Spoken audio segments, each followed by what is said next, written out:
Kasia, welcome to the Nifty Travel Podcast. Thanks, Alex. I'm happy to be here and I'm excited to talk to you today. Likewise. And well, one of the first things I like to ask my guests is about, well, your earliest memories of travel. So, I don't necessarily think I have memories of travel, but I have memories of wanting to travel. Growing up, my parents were avid readers. So, I would read about places that I wanted to visit. And, sometimes they were not real places. I read about the Atlantis. I read about, Jules Verne, like all the books he wrote.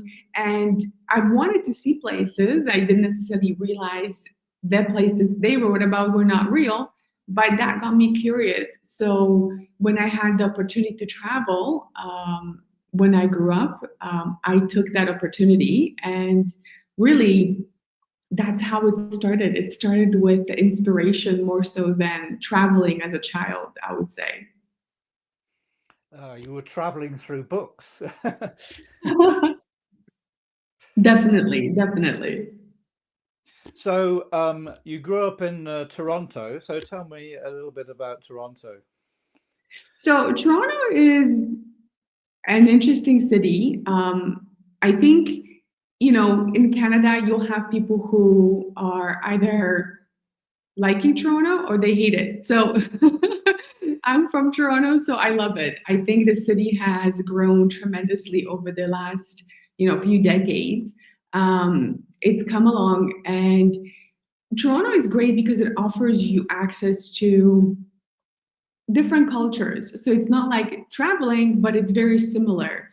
And I miss living in Toronto because I miss the access to, the food. So any kind of food you want to have, you can go out and have. You can have Greek food one night. You can have Japanese or Hungarian or Indian or whatever cuisine you can think of. It's there. It's available. So you can actually go and interact with people from different cultures who have come there. So it's a very multicultural city. You hear, different languages being spoken in certain areas, and it feels international. And I didn't really fully realize that till I moved. And it does have a different flavor. So it's a very multicultural city. It's a city that lets you go into different cultures without having to travel to those countries. So growing up in Toronto, Toronto wasn't as fun. I think as a child, as a kid, you look at it a bit differently. We used to go to Montreal a lot because that was a better city. It had more in terms of restaurants, it had different vibe.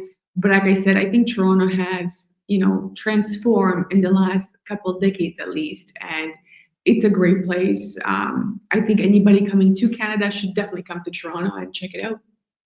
Canada, like a lot of countries, then is a place of great contrast. And it was interesting how you said that you didn't realize that Toronto was uh, such an international place until you'd left and went back.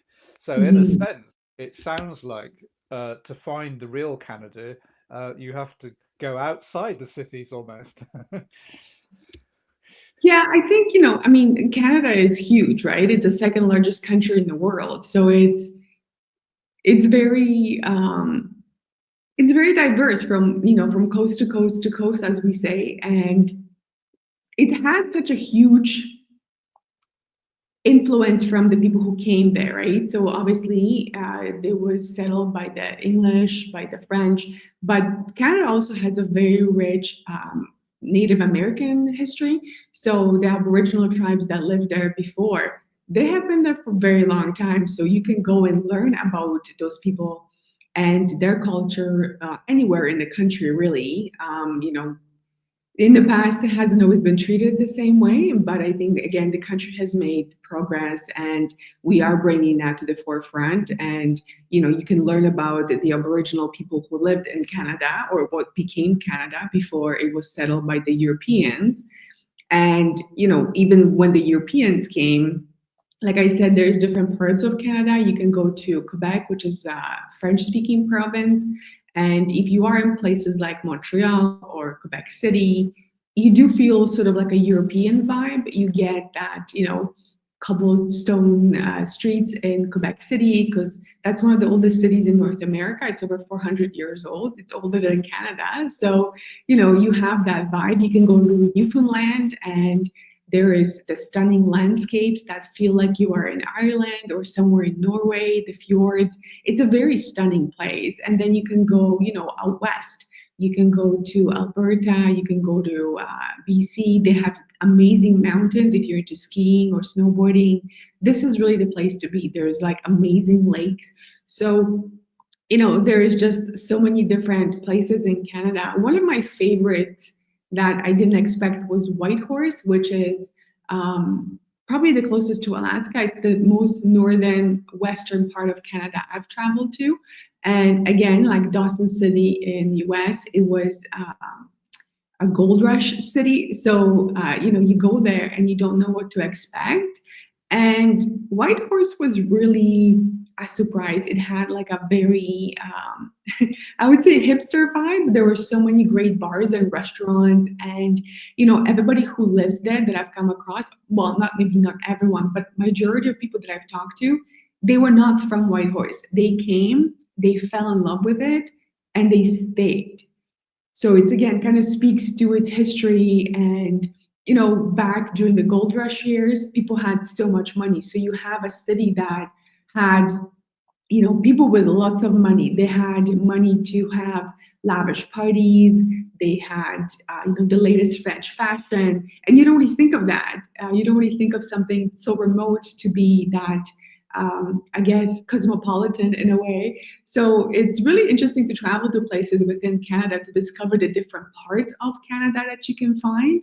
And yeah, I think I would definitely say, it's go outside Toronto for sure and explore the different parts of Canada. Because if you love the outdoors, for example, if you love food and if you love, culture, it's a great place to visit. It's a bit of a different take on like I would never say that Canada is the same as Europe for culture, but it's a different type of culture, right? So it's a really fun place to explore.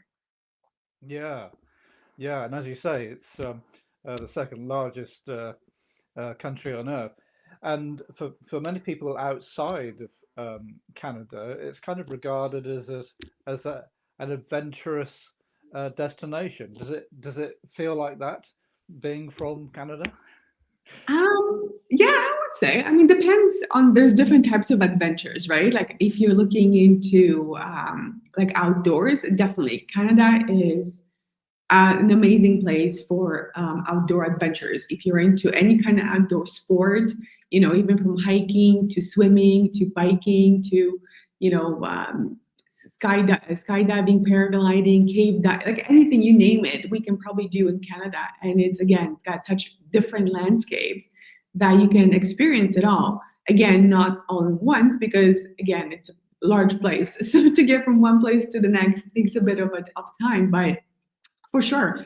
Again, I think if you're looking at culinary adventures, there's different foods that we can try.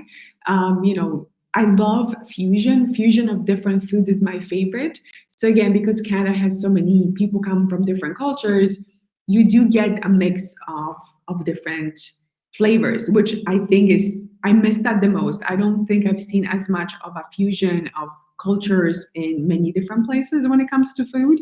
So again, you can have you know, um, East Coast inspired seafood that you blended in with something, different. So something from, let's say, the Caribbean or something from Africa. Or, you have those flavors that are adventure and culinary area in itself. So yeah, I would say definitely Canada is an adventurous place. Mm, yeah, no, it certainly sounds it. And in terms of your own experience, having grown up in Canada and had an enjoyment of reading, those things actually led to you wanting to, well, explore the world outside of Canada. And I see that kind of all started, and I think you described it as an accident. You and a friend wanted to go to Paris. Um, So tell us what actually happened. Yeah, so my friend and I wanted to go to Paris. So we had plans about going, and we're gonna go sort of, I forget when we were planning on going, but anyway, we were planning on going. We had everything planned out, and she bailed in like the last minute, which was a bit disappointing. However, I had um, a friend of my parents lives in Paris, so I reached out, and she said, "Yeah, sure, you can come and stay with us," which also made things a bit easier. So I embarked on a journey to Paris by myself. It was December, so it wasn't the nicest time to go, and it was really interesting because everybody thinks of Paris in the spring, and like you have the flowers everywhere, and yeah, it's beautiful, but if you want to go for more authentic Paris, go like during winter. So I went in December. I stayed for most of December, over New Year's, and into January. And it was a really amazing experience. I was just walking around. Like, I love Paris. I read about Paris before. So, again, for me, the draw was the historical background, the stories that were there. And of course, once you get there, it's Paris is Paris. There's not that many comparables, right? Paris has its own charm, and there's a reason why people say, "Oh, this is the Paris of the North or Paris of the East." People always compare places to Paris. So if you love architecture, you love museums, you love art, like Paris is the place to be. So for me, that was instant love. I love Paris, and I've been back a few times. Again, I've been back not in winter, but I also went back in January, most recently, and I still love it. So no matter what time of the year you go, I think Paris in January is a bit more relaxed. You don't have the craziness from Christmas. Everybody frenzy for the shopping, the displays, the markets, all that stuff. Paris in January is a bit more relaxed. I When I was there, the weather was pretty nice, and it wasn't overly touristy. Paris is a big city, always gonna have tourists, but I think Paris in January was an incredible experience, and yeah, I can't say enough about Paris. It's one of my favorite cities. Yeah, well, it sounds like it. And I suppose the ultimate question is, having read about it, and then going, it obviously met your expectations, but were there things that about Paris that surprised you or were different to how you expected them to be? I think the first time when I went, there was a lot of graffiti on like buildings. There was a lot of like dog poop on the ground, which was like, you know, not expected. I think that's changed a bit over time. Parisians they have their own, you know, people have thoughts about Persians, whether they're right or wrong. That depends on experience. My experience in Paris has always been positive. Like, I don't speak French, so it's not like I was, able to communicate with them. But I found people in Paris to be just, people. I had no problem with them. They're helpful if you need some assistance, they'll help you. Now I think more of them speak English. Back when I was, the first time I went, I don't think that was the case. But Paris is a city that's always evolving, always sort of growing, and yeah, I think Paris didn't really surprise me in too many different ways. Like, in a negative way, it just confirmed what I already suspected and what I loved about it before I went there. So it was, I think, again, it's a great match for me. I don't think I can say anything else that's gonna be, if you want to go to Paris, I would say absolutely go to Paris. I recommend it 100%. Mm. And um, because you like architecture and museums, then is it kind of like a dreamy place to wander around? Were there, I don't know, for instance, well, for example, I went to a museum, well, just because I wanted to see the Mona Lisa. Mhm. um, is it possible to have experiences like that in many places in Paris?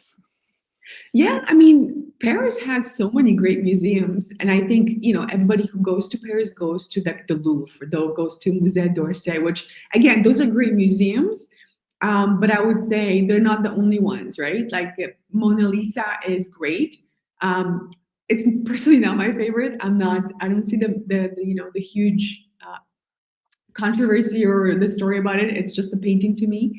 But for me, the Louvre itself is more interesting. Like it's got such fantastic history because this was a royal residence. If you have a chance, I think they reopened the Napoleon apartments. To me, that's more interesting than the Mona Lisa, right? So if you go to Paris, I would say, if you want to go to the Louvre, go to the Louvre, but there are many other museums. I was there the last time I went to the Petit Palais, which is again a free museum. It has lots of great works. It's an architecturally beautiful building, and the Rodin Museum. He was a great sculptor, so there's sculptures everywhere. The Picasso Museum was probably one of the best ones I've been to in a while.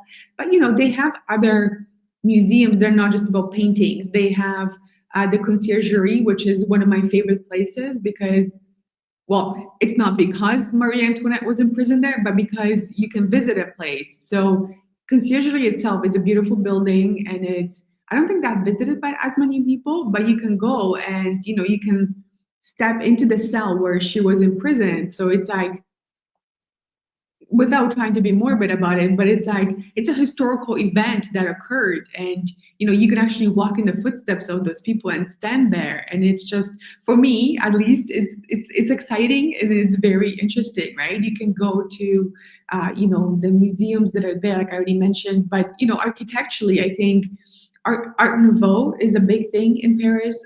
The last time I went, I just did Art Nouveau like walk because that's what I wanted to see. So there are so many places in Paris where you can just go and look for Art Nouveau buildings because that style was, heavily implemented in Paris. I would say, it was a thing there. So again, if you love architecture and if you like Art Nouveau, Paris is an incredible place for that.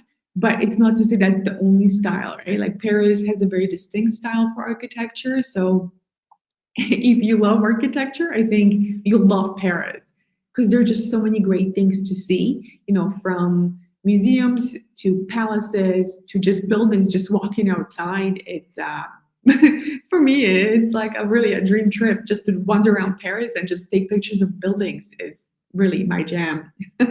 Yeah.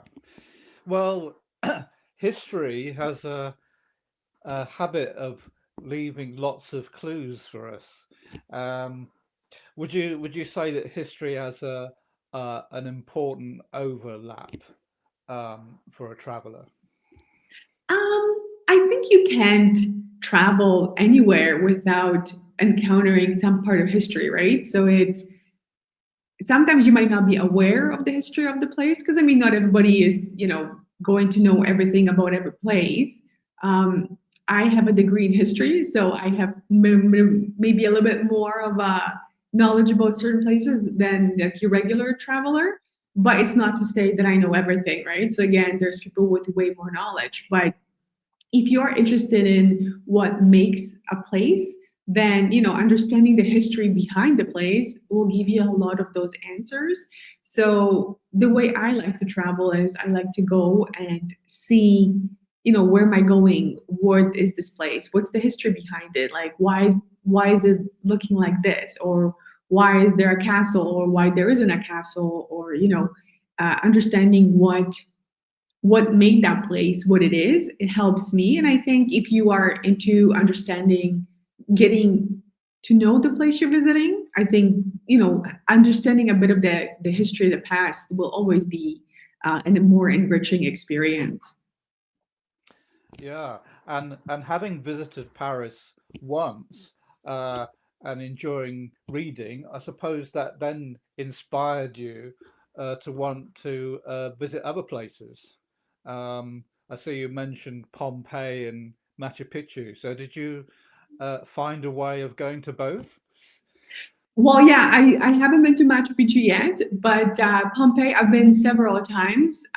Currently, I live about an hour away from Pompeii. So I've been there quite a few times, and it's a fantastic place. It's not the only place to discover ancient Rome, like Pompeii, and there's also another town called Herculaneum, which is just like maybe 10-minute drive from Pompeii. And it's again same story, same kind of history, but it's a smaller site. So if you go to Pompeii, Pompeii is very massive. It's a huge place, and I think when people think of Pompeii, they think, okay, it's a city that was buried by the volcano. We uncovered it. I'm going to go and see it, which is great. But again, it's a city. Just because it was a city like more than 2,000 years ago, it doesn't mean that it was small. So, it can be overwhelming. It can be overwhelming. And after a while, you're just walking by, like remnants of a wall and this and that. So it kind of becomes very, overwhelming, I think, exhausting. Whereas a place like Herculaneum is smaller. So Herculaneum was also covered by the debris, but unlike Pompeii, it was built upon. So right now, when you go to the site, it's very. Have you been to Herculaneum or no? Been to Pompeii a couple of times, so I'm interested to know what the differences are. Yeah, so Pompeii is again, it's a big city. It's a big, almost like a lot, right? Like it's a huge space. So if you go to when you go to Herculaneum, it's you're kind of on top, so you're on the street level, and the site's beneath you. So you kind of have to go around and go down. So when you're looking at the Herculaneum site, over it, there are modern buildings. So there's people living on top of Herculaneum. They can look out the window and see the ruins. So there's a one spot when you're standing. So basically, if you're at the street level, you look down, there's the ruins. You look to your level, and there's like buildings, houses, modern people live. And then you look up, and in the distance, there's the volcano, which to me is the freakiest thing ever. You couldn't pay me enough to live there. But, it's very interesting to see because unlike Pompeii, Herculaneum was, like I said, was built upon. So there's a modern city on top of it. So they cannot excavate a lot of it. So the site's very small because they're only able to excavate what is not under the buildings. So I think maybe like a third or even less, maybe like a quarter of it has been excavated. So there's so much more that we can potentially learn. But unfortunately for us, there are people living on top of it, so they can't get to it. But it's a lot more, I don't know if intimate's the right word, but you are able to get closer to things in Herculaneum. In Pompeii, last time I was there, a lot of things seem to be more roped off. You can't just walk in, to someone's courtyard or house. Whereas in Pompeii, it's a lot more open, so you can actually get closer to the mosaics. You can actually see like the second level. There's some rooftop residue there. So again, it gives you more of an idea of what it looked like. Because I think if you're in Pompeii, all you see is the wall and nothing, and you think, okay, what was it? Whereas if you're in Pompeii, I mean in Herculaneum, sorry, you see that they had levels. There's some, doors. There's some other wooden elements like tables that have survived because it was a different the debris was a bit different, so it preserved it differently. So again, it's a very different look, and it's not as exhausting. You can go to Pompeii and spend a day there and not see everything. Herculaneum, you can go for a couple hours and you can pretty much see everything that's on the site because the site is so much smaller. But I think both give you again an understanding of what Romans, what their cities were kind of like, but also you realize that especially Herculaneum. Herculaneum was like a seaside town. So when you look now, you don't see the water because the water obviously has moved away. So, you're standing in a place thinking, wow, somebody who lived in this villa had this beautiful garden here and they had like seaside views and, they enjoyed their their meals out here. And it really gives you a different perspective on the past, but also the present and how, in a way, life has changed, but in a way it stays the same in so many different ways. So yeah. Yeah, as you say, it gives you a lot of perspective, doesn't it? Mhm. The tragedy, um, but it's history because, in a sense, it was a place frozen in time. Many thousands of people attempted uh, to leave very quickly. And I think we're still learning. a lot about it even now. I think I was watching some documentaries about it recently, and I think a lot more people lived there than previously thought. You know, there was a lot of very wealthy families, um, but of course, what we recognize about, you know, there's lots of books and stories about, you know, how the Romans lived, and that is an excellent place to answer some of those questions. And some of the uh, there was a recent excavation that I was reading about that showed a fresco of a pizza, or something that looked like a pizza from 2,000 years ago, and this wealthy house was being renovated uh, just prior to the eruption, and the workers left all of their tools, and they had an extremely spooky moment when a gentleman who had a pickaxe, they found the room with the tools, and his tool was identical uh, to one from 2,000 years ago.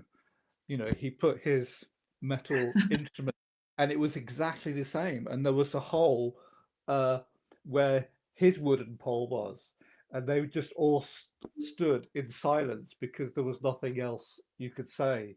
And I think afterwards they said, "Well, there are some things you cannot improve on."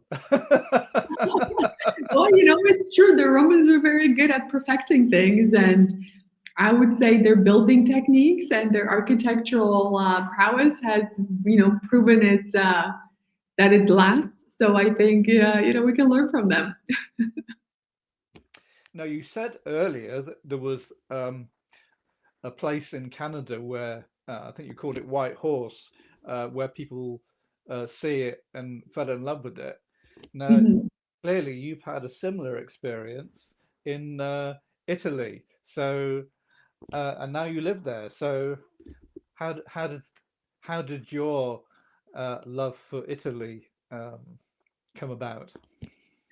That's a good question. And I think my relationship with Italy has been more, it wasn't love at first sight, I would say. It was more tumultuous. It was a bit of a love and hate thing that I had with Italy. So I came to Italy the first time. I was just doing my degree, and I had a prof who was, um, he's a Renaissance expert. So he was not just very knowledgeable, but he was also a very good teacher.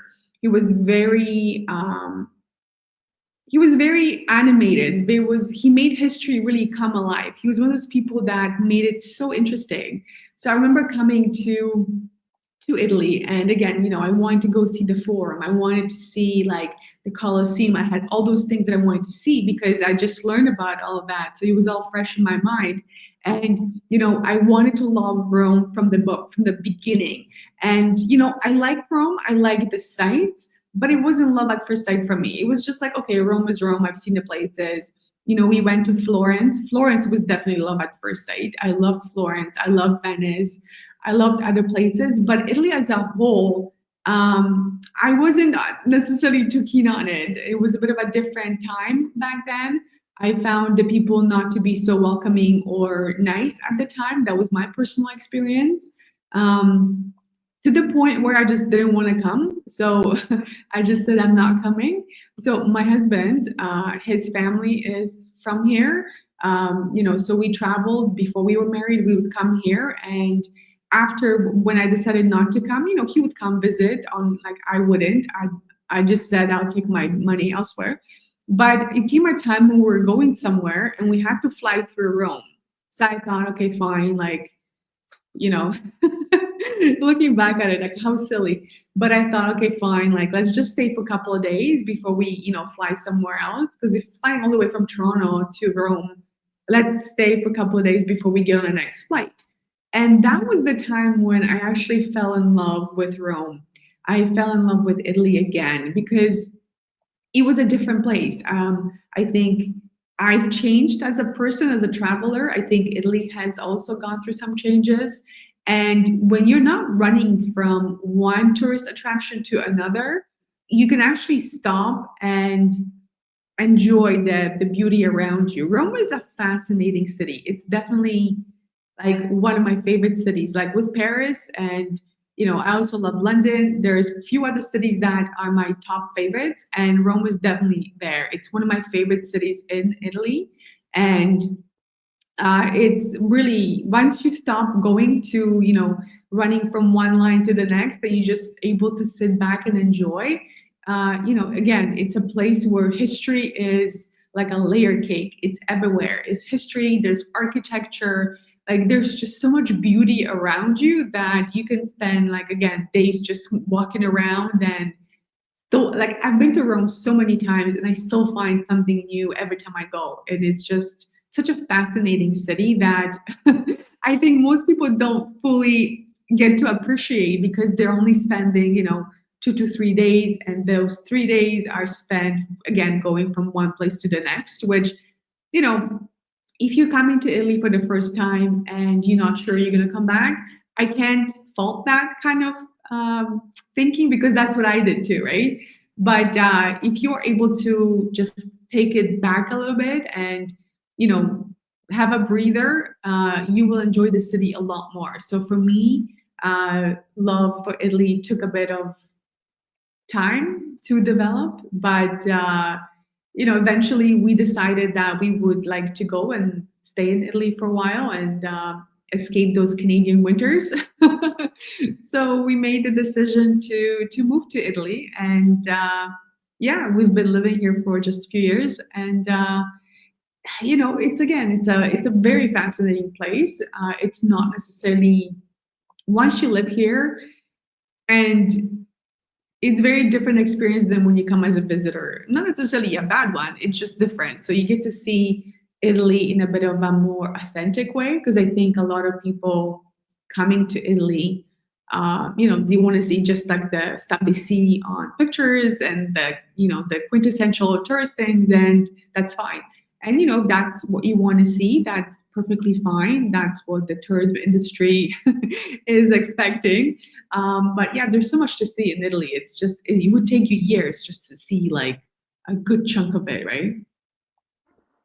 Yeah, and I suppose it was the act again of going away and coming back that enabled you to see Rome in a slightly different way. And as you said, you had different, we have different eyes each time we return to the same place. I lived in one town or the area for 50 years, uh, and I think even a week before I left, uh, still finding new things. So um, there isn't, that we don't have time, do we, to set foot on every inch or centimeter of the land that we walked on.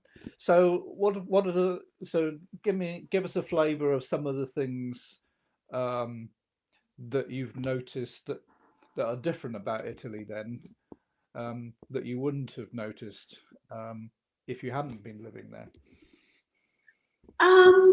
That's a good question. I think most people who come to Italy, they come during summertime, right? So you come for vacation, and Italy in the summer is beautiful. It's a very touristy, very hot place in the summertime. And I did that too before. We would come in the summertime because we want to enjoy that Italian summer and all the experiences that come with it. But Italy is a country that people live and work, all year round. So just because tourists go away, it doesn't mean that things stop. There are certain areas where it's, maybe seasonal, it will be less active. But, places like Rome, places like Florence, those very touristy areas that people tend to go in the summertime, they're just as great in the off season. So I've been to Rome like almost every single month of the year, and I can tell you that it's great off season. Although I don't think places like Rome have an off season anymore, because they're just tourists no matter what when you go. But I think there are just maybe fewer of them in a way. So seeing Italy in different seasons has been really interesting. So where I live in the mountains here right now, and we don't really get snow where I live. We get maybe one day, maybe half a day of snow and it's gone. But the mountains around us, the taller ones, sometimes you get snow caps. So you see a bit of snow there, but those mountains are not that high.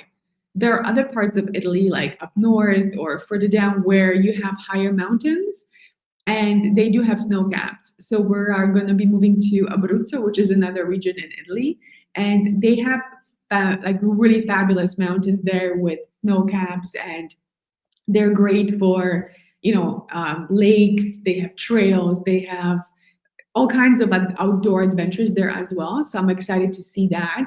But I think also people don't think of Italy as in, let's say, outdoor space. So they'll think, okay, we can go to a vineyard, we can go driving through Tuscany, and we can go to the beach, and that's fine. That's those are the that kind of things you can do in Italy. But like I said, Italy is also very mountainous. There's lots of outdoor areas. So if you are into any kind of water sports, or like I said, hiking, biking, mountain biking, uh, caving, all that stuff, you can do that in Italy too. And I think a lot of people don't necessarily see that, or I think more accurately, it will be people from North America coming to Italy who don't see that.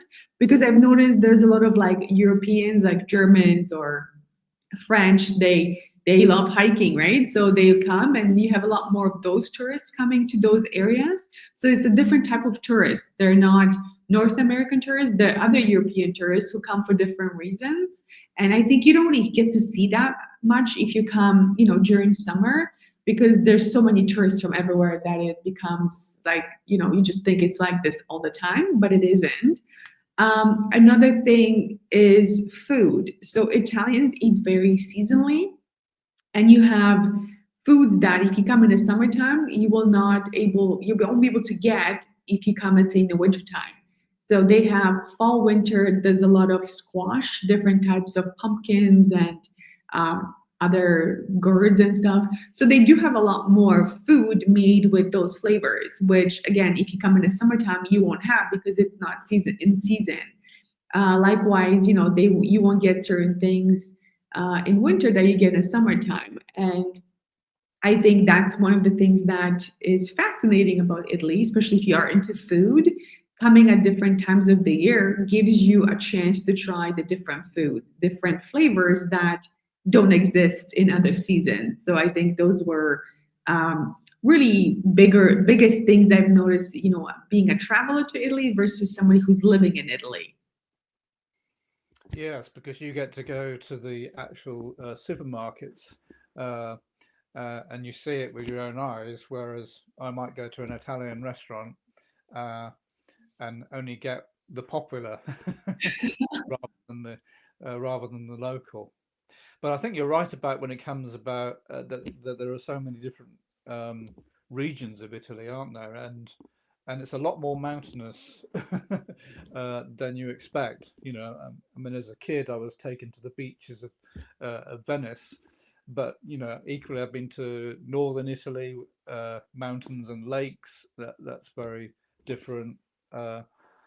Uh, yes, so further down, Naples, that area, uh, even Sicily seemed quite mountainous to me. One of the most surprising places I ever went to was a place called Cosenza. Now you may wonder why I would go to such a place because we were told I was on a group that this was very much an industrial city, and I was there because I like public transport, and we went out of season, but there was a train that went up into the mountains, and it was very beautiful. But I think it was only really used in the winter because people were like going skiing, and we went to an extremely remote place, uh, and it was like stepping onto a movie set. Uh, Everybody was dressed very traditionally, and the men stood on one side of the street, and the ladies stood on the other. And I was expecting Clint Eastwood or something to come by on his horse. It was quite a surreal um, experience. So, would you say that traveling more slowly then is something that a lot of travelers don't do enough of. Um, I think there seems to be more people doing slow travel now. I'm not sure if that's because the people I'm talking to, I think after, COVID and after we've been all kind of cooped up, I think people have a different appreciation for travel. There's a bit more of interest in being immersed in the location. So again, if you're coming to a place like Rome for like 2 days and you just run around from one place to the other, or Florence, places that have so much touristy attractions that if you just spend time from going place to place and then you just pop in, get something to eat at like a very touristy place and you leave, you've seen the place, but did you actually appreciate it? So I think a lot more people are realizing that, packing a lot of things into such a short schedule is not conducive to having a great experience. And I think, Canada is a huge place. You can travel for like 12 hours by car and still be in the same province. Italy is a bit different, but it's still a big country. So, if you go to places like, Venice, Florence, Rome, Naples, they are all the major cities that you might want to go to, but they're not very close. So it still takes you time to get from a place to place. It's not like you can pop over in an hour and be, in the next place. So I think when people plan their trip and they're trying to fit as much as they can into that place, it's again not the best experience, especially if you're either doing or if you want to do like everything, it's not going to be a great experience. I would always say, try to pick, maybe if you're going to go to like north, stay up north, check out that area. There's so many places to see. Or if you're flying into Rome, see Rome, but also do some sightseeing around it. Don't just do, like, oh, I'm going to do day trip to Pompeii. So you spend, I would say it's about maybe 2.5, 3 hour drive to Pompeii from Rome. So you're in the bus, then you're going to be walking around for hours, and then you go back on that same bus and you come back. So you're exhausted. Like, did you really enjoy your day? I don't know. It's and I understand not everybody has that freedom to do that. But again, if you're planning a trip, not just Italy, I think anywhere, and you try to fit too many things into your schedule, you're not going to enjoy it. But I think again, after COVID, I think people have really they're more appreciative of that slow experience. I think people are now trying to do a bit more of that. So maybe spend, instead of spending 2 days in Rome, maybe you spend 3 or 4 and then try to kind of fit more stuff in and, before you move on to the next place. I think it's a very challenging dilemma, I would say, because sometimes you might have only a certain amount of time off, so you want to maybe see as much as you can during that time. And you could say if you're coming from North America to fly all the way to Europe, it's a long flight. Plus, it's usually kind of costly, so you don't want to spend so much money and then fly and to just sit there in one town because you want to see more things. So I appreciate that you want to see as much as you can because you only have, let's say, 2 weeks off and you want to see as much as you can. So there is a bit of, I guess, as a traveler, you have to make a choice. Do you want to see as much as you can, or do you want to maybe see less, but enjoy it a bit more? So I think that's always a very individual decision, people make, and I don't think there's a right or wrong because we all travel differently, right? We all have different circumstances. So sometimes slow travel is the best option, but sometimes it's not very, not the most convenient or the most practical for some people. So I think, you have to balance it out, but also understand that if you are going to with the route of planning everything, trying to jam as much as you can into one thing, you might not have the same appreciation of those places than if you came, either for longer or you split the time. So I think it's a very personal decision that people have to make when they're booking their trips. Yeah. So, do you think people would see more if they planned less and were more spontaneous? Again, I think that really depends on the person, right? It depends on your travel style, on your interests.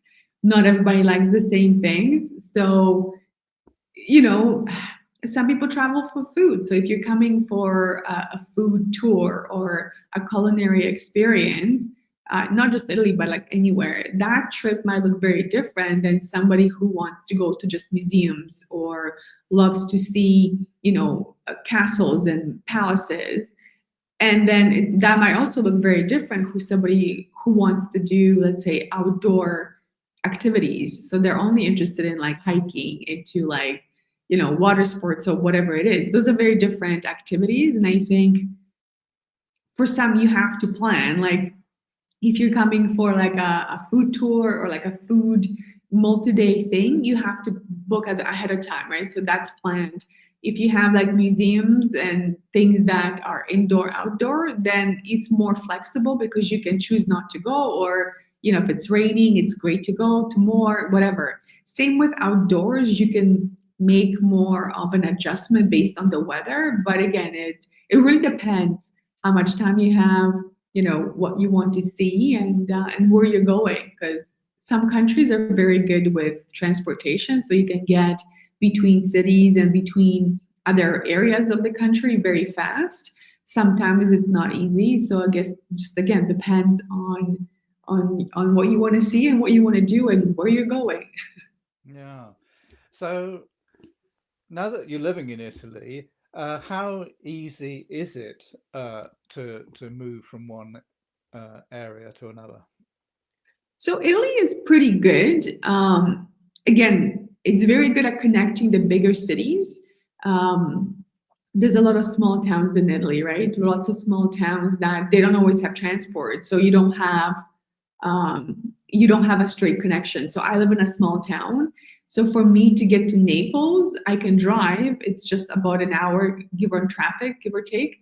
If I want to take the bus, I have to get myself to the bigger town that's here. So there's a bus that comes by here every now and then, or I can get somebody drop me off like 15 minutes away. Then you take an hour bus to get to Naples. So again, is it possible? Sure. Is it easy? In this case, it's not too bad. But there are other towns where they don't even have a bus, right? So you cannot necessarily go and see those small towns because there isn't an easy bus that takes you there, or it doesn't go very frequently. Or you have to figure out how to use the bus and how to get there. And then how do you get back? Because if you miss the bus, then you might not be able to get back. So from that perspective, if you're just going for the very touristy areas, you're going to be better off because they have connections, right? It's very easy to get from Rome to Naples. It's about an hour and 15 minutes. There's a fast train. There's also slower trains, but you can get between those two cities in an hour.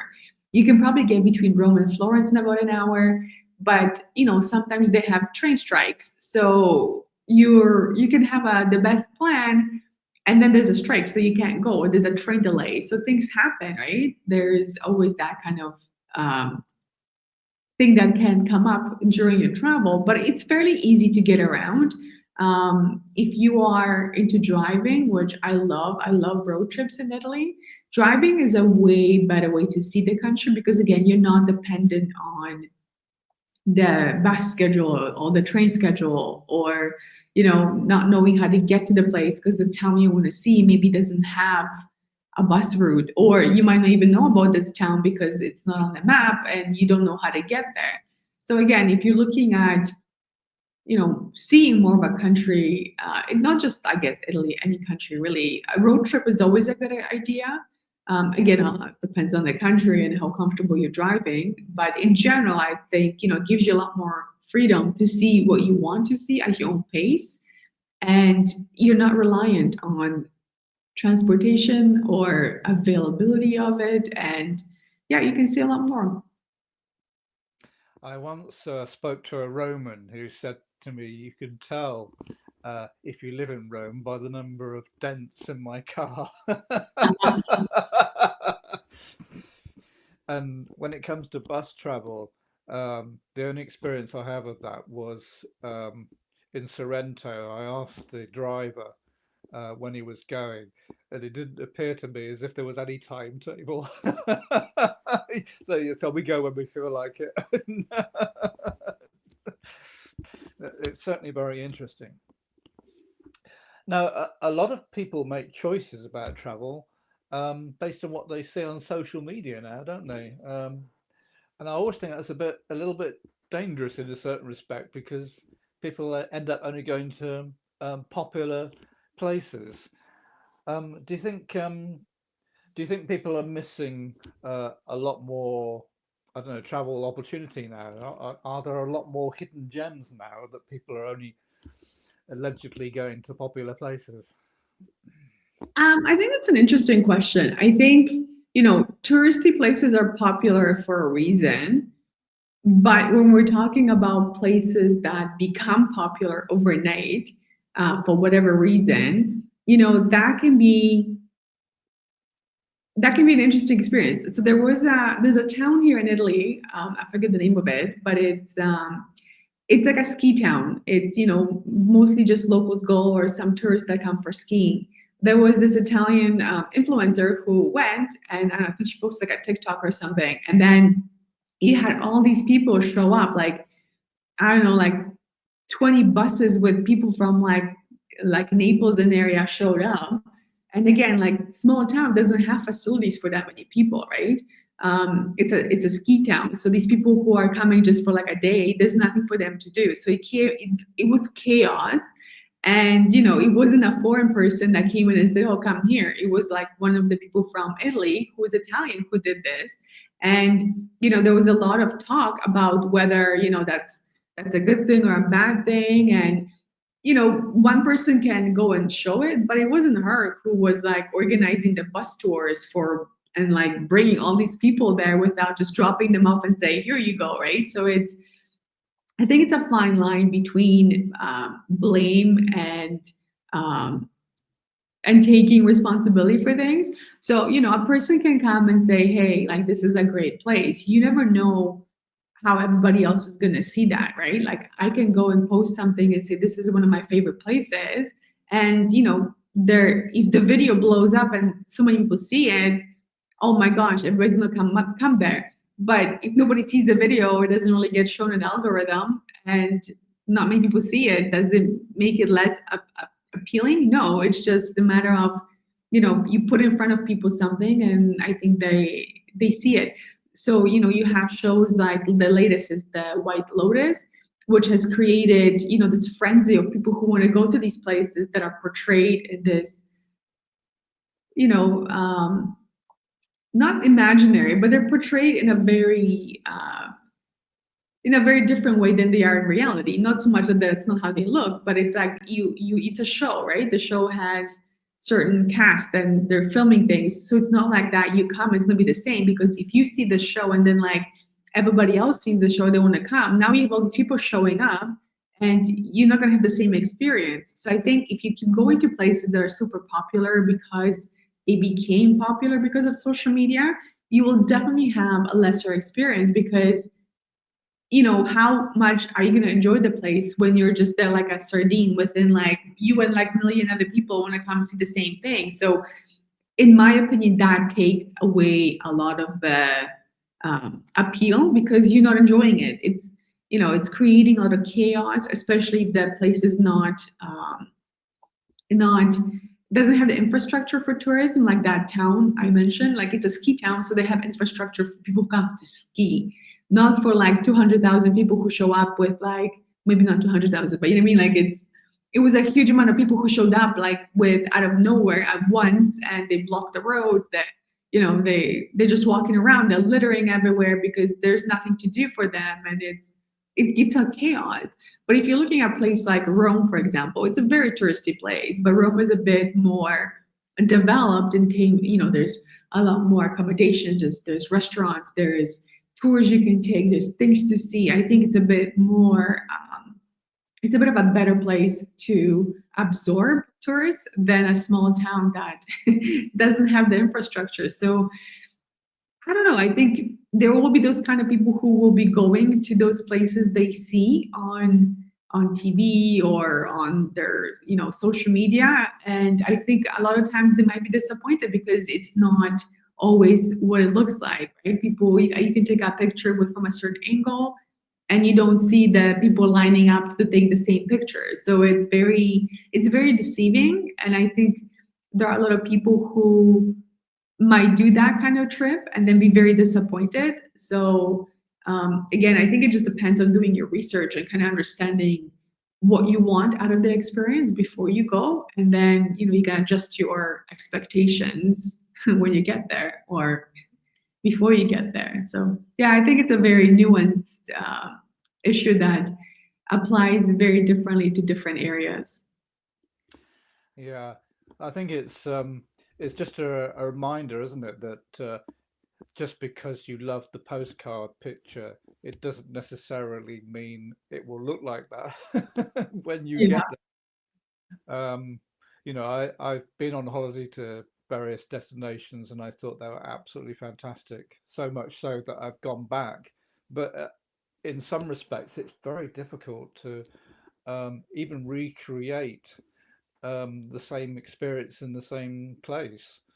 I just find it incredibly interesting, and I've often thought about it and thought, well, I went to exactly the same hotel, the same week, in the same town, but somehow it was all different. And I think it was mostly about the people and how people, everybody's moved on. It was 1 year later. Yeah. Yeah, it's certainly very strange, isn't it? Um, you talked about different, we can all have different experiences going to places. Do you think Italy is a place that you've mentioned food one or two times? So if you're looking for a culinary experience, is Italy the place to go for that sort of trip? Would you agree with that? Yeah, I would say so. I mean, Italian food, as we know, it is one of the most popular cuisines in the world for a reason. I think what people don't realize about Italian food is just that it's so versatile that um, it's easy to think that Italians just eat like pasta with tomato sauce, pizza, and maybe risotto, and they do. But I didn't know how many ways you can make pasta till I came to live in Italy, and it's incredible how many different ways you can make pasta that we don't know about in North America. Like in Toronto, we have so many Italian restaurants, like, anywhere you have Italian restaurant, this and that, and they have dishes that you think are great. But you also have to remember that there are a lot of dishes that we know, let's say, I don't know about you guys in the UK, but like we have dishes in North America that don't exist in Italy because they were created by, let's say, Italian immigrants who then tweak them to the market, right? So there's certain things that people come to Italy expecting, like, oh, I'm gonna have chicken parmesan. They don't have chicken parmesan here. They don't do that, right? They don't do like spaghetti and meatballs. They don't have that. So it's adjusting your expectations, I think, is a bit of a shock sometimes for people. And if you go to like touristy places, they will have those dishes in like very touristy restaurants. Those are places that I wouldn't necessarily go to. But yeah, it's very, very different from even region to region, not necessarily from north to south, but even different regions have their own special, specialties, their own special takes on something. The more north you go, it's more meaty. There's more meat. There is more like mushrooms, more grains. The more for the south you go, there's more vegetables, more legumes, more even vegetables like they make escarole, which is like a cabbage-like thing, and you welt it with beans, and that can be eaten with on its own or with pasta. There's different variations of it. Again, the further down you go, when we went to Sicily, we had incredible food in Sicily. They had, of course, seafood, but we had this one place I had pasta that had lemon and pistachio flavors, and it's something that I would not think I would like, but I loved it. So again, it's a very different flavor profile in place like Sicily versus, let's say, up north, like Tuscany, or even further up you go, it's very different flavors. So I think if you're coming just for that one experience, you might be either a very pleasantly surprised that there's so many other things to try that you want to learn about, or you might be disappointed because the things you wanted to go and have are not there, right? So it's I think I'm not personally into food as much, as I'm not like as much of a foodie. Like my husband's more into it than I am. I love to eat, don't get me wrong, but I'm the kind of person that if you ask me like, oh, do you have any recommendations for a restaurant in Rome? I'm going to say no because I don't know. And I've become the kind of person who now travels within Italy, especially if I go to like bigger cities. I try to find more international foods because I don't get that where I live, right? So um, I miss that. I miss having that variety of different foods. And you would think, this is Europe, they have access to more. It's not really, they don't have that. So if I want to have Thai food, I have to go to Naples. We found a restaurant. It's not always the same. Like in Rome, we had this really good, I think it was Indonesian restaurant. It was incredible, right? So, you have different options in bigger cities. But like where we live, there isn't really that much of a variety. So we have, and not even the ingredients are hard to get. So sometimes you have to order things online to get, let's say if you want to make pad thai, or if you want to make tacos, it's like it's not as easy to get those ingredients. So for me, when I travel to bigger towns, I always try to find, let's say, a Thai place or some other place that I can't find where I live. So it's again, that's a very different experience than it is, when you're coming as a visitor. Because when I came as a visitor, I only wanted to have pasta, pizza, and risotto. That was my thing, and I did that because when I went home, I had different foods. So it's it's a very interesting place for culinary adventures for sure. And it's very different than it might be where you're coming from, which is also either a good surprise or not so good surprise. Yeah. Well, uh, trying different foods is, as they say, I don't know if it's the same saying in Canada, but it's the spice of life, isn't it? Yeah. So turning to something that you like doing now, so having being a reader, you now like writing, and you have a blog or two. So tell us how you got into writing and what you like writing about. Yeah, so I think writing has always been part of my life. Again, it's coming from being a reader and being inspired by all these stories. Your mind always kind of gets into like, well, what if like this? So I've always wanted to write fiction, and that I've always had stories in my head. Things that characters that live there, and they just want their story told. So I could never finish writing anything. And a few years ago, I actually did. I self-published a fiction book, which was great. But I really wanted to get into not even. I don't think even I set out into travel writing with that concept. I think I wanted to just sort of at the time I needed like a creative outlet, because I didn't really get to write where I was working. So I wanted to have like a creative outlet. So I started a blog and I shared travel, like just little stories, which, sometimes they were, at the time I thought they were fun, but like looking years back, they were not very good. So over time, the blog has evolved. And when we moved to Italy, I launched another blog. So we do have, I say we because my husband helps with the podcast. We have a podcast about Italy.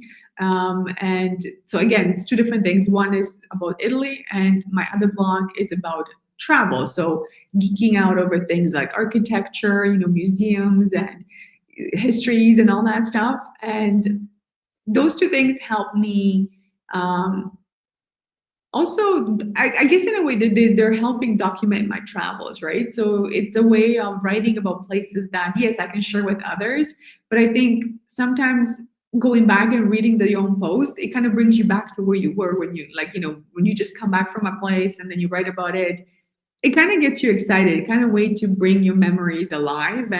whether other people read it or you read it, it's a very personal thing for me sometimes. It's like I love going back and reading a certain post that I wrote when I was in the moment. I felt something about that place, and rereading it kind of brings you back to that place.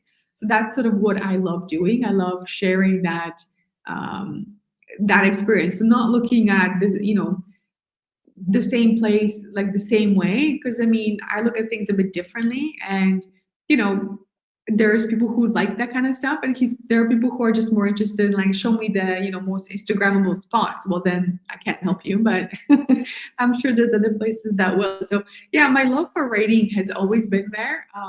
I think it's something that is just part of me, and yeah, I do enjoy it. I think it's fun. So it sounds like it's semi-journaling in a sense. Then you're, as you say, documenting the journeys. So are you spotting things um, that perhaps other people don't get to see, or you're just seeing things that really mean something to you in a given moment, and it's just it was a fun thing to experience it, to see it. Um, yeah, is it kind of more spontaneous? Well, I think it really depends. So, like for example, I went to Warsaw a couple weeks ago, and I haven't been to Warsaw, and I went a few years ago, and um, I have a connection with the city because my family's from there, but I haven't really been there in years. So most people when they think of places like Poland, and they come and they like to see, they see the war things. They go to their concentration camps, and that's part of the experience you want to have. Then you should do it. It's not something that I want to do for very different reasons. So I went to Warsaw, and I like to look at Warsaw from a perspective of a royal city. So Warsaw has a really long history of being the capital city for where the kings lived. So there's palaces, there is lots of that history there that most people don't necessarily see because they're going to see the traces of the war, and it's all about the war. And to me, Warsaw is just so much more than just the war, right? Like there's so many other things to see. So when I went to so many museums, and again, Warsaw has a very unique story because it was almost destroyed completely during the war. So everything that you see now is pretty much rebuilt. Like whenever you're looking at a building, you think, is this original? Probably not. But that in a way makes it also so interesting because you can see these beautiful buildings that you feel like, oh, they might have been there for like centuries, and they haven't. So it's a very different experience, and to me that's very interesting. So again, like if somebody wants to go and just want to know about the war and the uprising and like the Jewish history and the concentration camps, it's a very different experience. And I think it's there. You can't step away from it, but it's not the only experience.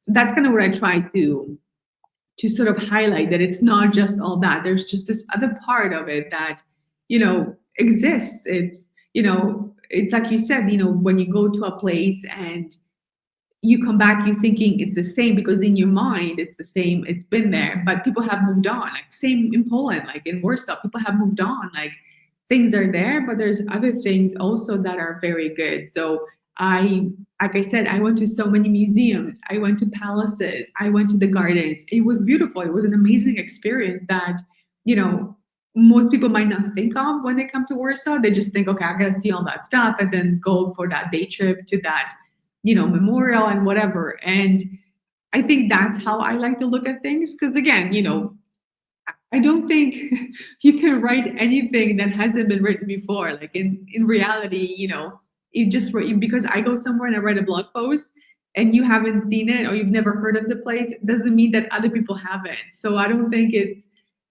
we're not rediscovering anything that doesn't exist. We're just talking about things in a different way, right? So Warsaw is a great example because you can look at it and be like, okay, it's all that stuff, but it's also so many other things that you might not know that to look for.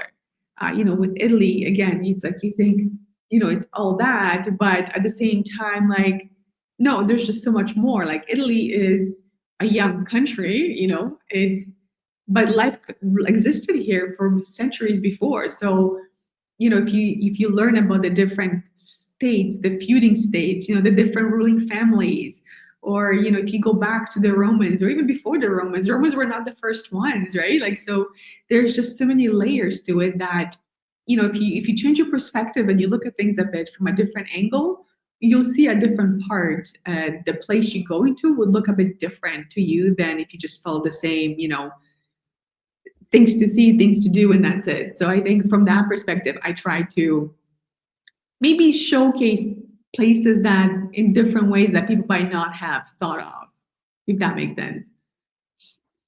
Yeah, I think your example of Warsaw was a good one because it reminded me of some stories I read about Polish royalty. They were very ambitious in their day, and it's almost like a hidden history in a way.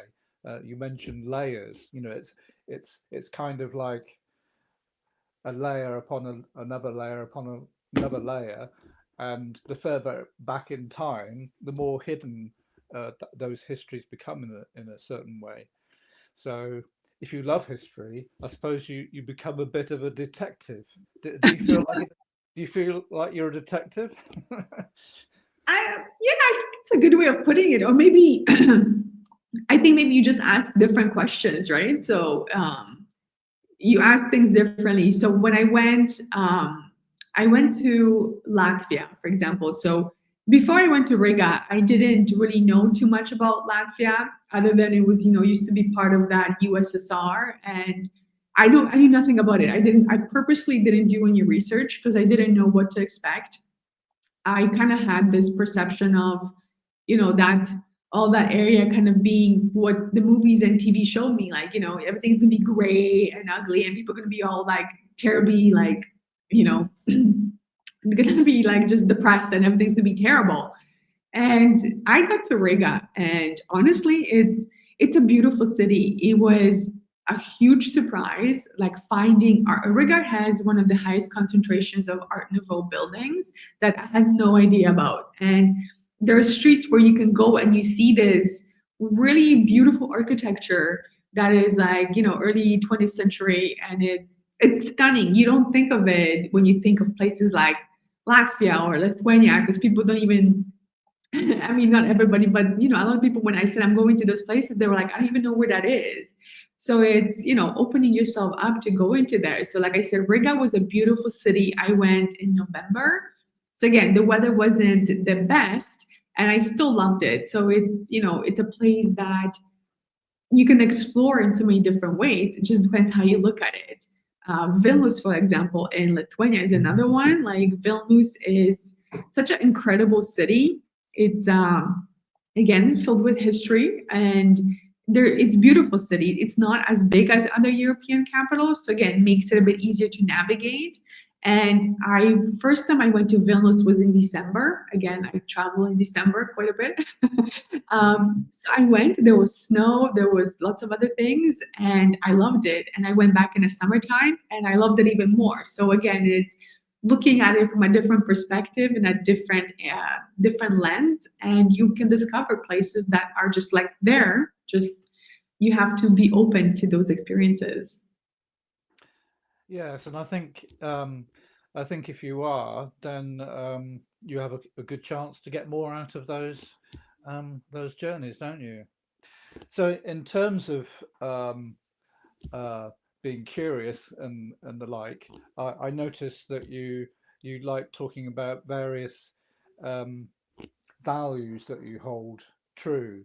Could you tell us about some of the ones that have really made a difference to you in your travel experience? Um, yeah, I mean, one of them is to always be curious and ask questions. I think, we grow up, and again, now there's more access to the internet and other things. You might be more open to ideas, but at the same time, there is, unfortunately, we have a lot of misinformation out there too. So sometimes you might develop a perception of a place before you go there. But once you actually get that, things look very different. So again, being open-minded to new experiences is something I always value quite highly. One of the biggest surprises for me was when I went to China. So, you are you believe that China is this, communist place where everybody's like, poor and everybody's oppressed, and you don't know what to expect when you get there. And you get to a place like Shanghai, and it's a different world. Like there are so many Gucci stores, you can even use it as a point of reference because there's one on every corner. There's just so much wealth, and you think, I don't understand, like the way communism works, the way you're taught is that this shouldn't exist. Like it's a very contradictory system that might not be very might not be what you learn in school about it, right? So it's again going and seeing it for yourself opens up your mind and really makes you question certain things. So, it's not to say that you should disbelieve things, but it's always to question things, interpretation, how we see things. Those are really big for me too. Going and talking to people, you might have a perception of somebody's, oh, your country is this because this is what I know about it, but that might not be your experience as a person who's from there, right? So asking questions, being open to understanding your journey, because like I can't tell you about your journey because you know better than me, right? So learning from that is, I think, something that not a lot of people do. A lot of people sometimes expect the people who are, where you travel to be the same like to you, to speak your language, to cater to your needs, where it's not always the case. You have to be adaptable, and you have to adapt to what their culture is like and understand it and appreciate it, right? You might not be able to live there for a long time, but if you're there for a visit, you should be a bit more open to that, immersive experience, as opposed to enforcing your own values on the people who are you're visiting in their own home, right? Yeah, absolutely. So, as we move towards the end of our time together today, I just wanted to finish up asking about um, your general experience of traveling around different countries. Um, so, have you seen in the act of people traveling, have you seen things that work well in your view, and things that could be better? Anything stand out for you? You mean like from the traveler perspective or from the location like perspective? Um, I generally, yeah, well, more people than ever uh, are traveling the world. I mean, I think it's ridiculously high now. I think last year at least 5 billion people travelled, which is significantly higher than it's ever been in human history. Um, so that means there has to be a very good transport infrastructure worldwide, and I'm sure we've both seen examples of where it works well, and sometimes you just don't know how on earth they're coping.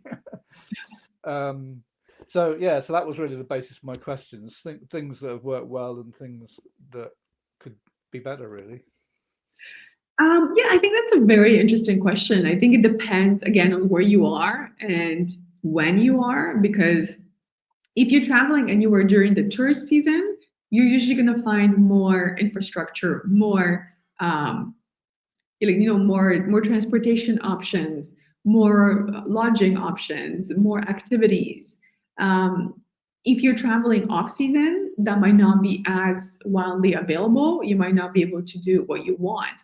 But what I think I've noticed in the last few years, there are things that can come up that are beyond our control, right? So I was actually in Italy in March 2020. So I was on the train from Rome to Catania when the country decided to shut down because of COVID. So now that was an unprecedented time because now I had to leave the country. I had to find a way to leave. And, first of all, can I even leave? It was a very different situation that I don't think I've ever expected to find myself in. And you have to be adaptable, right? You have to be able to think on your feet, because sometimes no matter how well you plan, things might not work out. you could be in a place and a war breaks out, because anything is possible these days. So you might have to evacuate, you might have to cancel your plans. So I think that those are the type of things that affect travel that did not exist in the past, or they were not as common. I think as travelers we have to be aware of potential, not dangers, but potential things that can come up, right? So again, kind of understanding where you're going. Is there tension? Is there political tension? Is there any kind of like is there a volcano that's kind of maybe ready to erupt? Is there going to be a flood? You don't know. So I think being flexible is a huge it's a huge benefit of being a traveler. Also knowing like the key points. So no matter where you're going, you have to know like what's the emergency number. What are the words for like I need help. Knowing where your consulate or your embassy is, or the closest one that can help you. Having those contacts with you. I think that's something that is not something that was as needed in the past. I think a lot of times, people who just leave, go backpacking Europe for like months and they'll be fine. I think things are a bit different now. So you have to be a bit more of a prepared traveler. I think that's what it is. And I think a lot of hotels, a lot of airlines, a lot of tourist, industry is a bit more alert to that. So they're a bit more able to assist you if you need that help, right? So I think I'm not sure that fully answers your questions, but I think is a big change that had not been in travel, or it has not been as um, prevalent in travel in the past. Yeah. And is there one thing about travel that you'd like to change if you had the magic wand? Oh, the one thing I could change about travel, I don't know. Again, there's so many different. I kind of maybe wish I could have um, more means to travel, so I don't have to, plan for it and stuff. So that would be great if I could just, have the means, then just to go anywhere, anytime I want. Again, I think travel is what you make it. It's what you, excuse me, travel is what you make it, is what uh, differentiates everybody, right? Like you and I travel differently, we can have different experiences. I don't think it's one size fits all type of thing. I think it's very personal. And again, just enjoy it. I think travel is a great learning opportunity, not just about the places you visit, but also it's a chance to learn about yourself. You can teach yourself new skills, coping mechanisms, independence, things that you might not be able to develop as well if you never leave like far, if you don't go to different places. Traveling to places where you don't speak the language is really the most challenging, and I think most rewarding, when you go to places when you don't speak the language, but you're able to to make it there and have a great experience. I think that's very rewarding for me as a traveler. And yeah, I think that's good advice.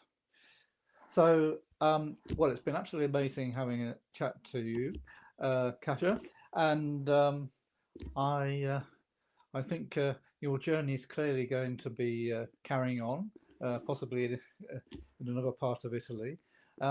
So, wish you both uh, luck in that, and yeah, thanks very much for sharing your experiences and um knowledge of travel.